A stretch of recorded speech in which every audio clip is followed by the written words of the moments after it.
avui explicarem què és aquest dispositiu.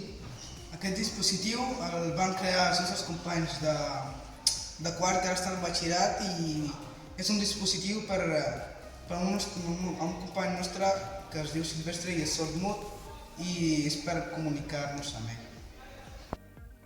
El projecte que vam fer l'any passat podia resoldre 3 problemes i els 3 problemes eren alumnat amb problemes auditius o de comprensió, alumnat nouvingut i soroll ambiental a l'aula.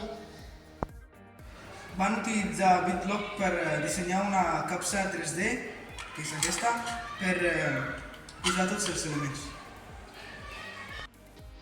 Això és un micròfon per detectar quan soroll hi havia a l'aula i això és un altaveu per avisar a la profe que Silvestre tenia un problema.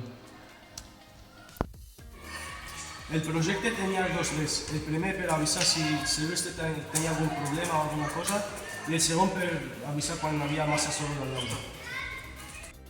Els nostres companys de l'any passat ho han fet molt bé. Llavors nosaltres volem fer alguna cosa que pugui ajudar sempre.